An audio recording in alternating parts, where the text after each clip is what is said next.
औज़ुबिल्लाहिमिनश्शैतानिर्रजीम बिस्मिल्लाहिर्रहमानिर्रहीम। अस्सलामु अलैकुम वरहमतुल्लाहि वबरकातुहू। आज मैं आप लोगों से सूरह अंबिया का खुलासा शेयर करूंगी। ये कुरान पाक की सूरत नंबर 21 यानी 21 नंबर सूरत है और ये मक्का में नाजिल हुई थी। इस सूरत की टोटल 112 आयात हैं और अंबिया का लफ्ज़ नबी की जमा है। नबी का मतलब होता है खबर देने वाला, क्योंकि इस सूरत में मुख्तलिफ अंबिया के किस्से बयान किए गए हैं। तकरीबन 16 अंबिया का जिक्र है, तो इसी मुनासबत से इस सूरत का नाम सूरह अंबिया रखा गया। इस सूरत का मरकजी मजमून तौहीद, रिसालत और आखिरत का बयान है।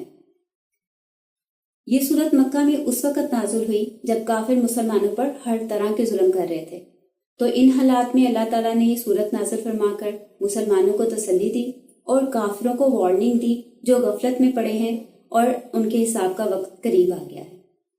आइए अब सूरत के तफसीली मज़ामीन का एक जायजा ले लेते हैं। इस सूरत में वाज़ेह किया गया कि हर शख्स को अपने अमाल का अल्लाह के सामने हिसाब देना है और फिर उसके अलावा कुरान और रिसालत के हवाले से काफिरों के एतराज़ात का जवाब दिया गया और मुशरिकीन पर यह बात वाज़ेह की गई कि उनके ये बुत उन्हें अल्लाह के अजाब से नहीं बचा सकेंगे। अगर अल्लाह के अलावा और माबूद होते तो कायनात का निज़ाम धर्म भरम हो जाता।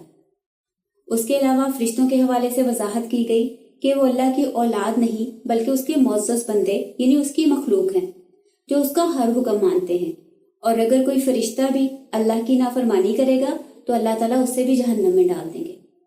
उसके बाद मोजिज़े तलब करने वालों को कायनात में मौजूद अल्लाह ताला की कुदरत की निशानियों पर गौर करने की दावत दी गई कि हर चीज़ अल्लाह के रब होने की गवाही दे रही है।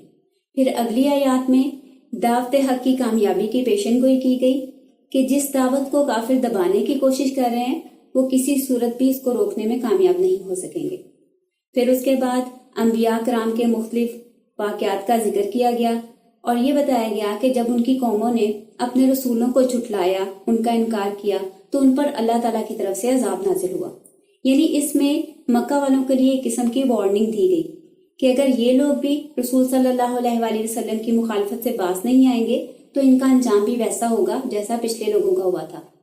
और फिर इन्हीं वाक़यात के जरिए नबी सल्लल्लाहु अलैहि वसल्लम और मजलूम सहाबा को तसल्ली दी गई कि अगर ये लोग भी सब्र करेंगे तो अल्लाह ताला इन्हें कामयाबी से नवाजेगा। इसके अलावा रसूल सल्लल्लाहु अलैहि वसल्लम के इखलाक के हवाले से बताया गया कि उन्हें तमाम जहानों के लिए रहमत बना के भेजा गया।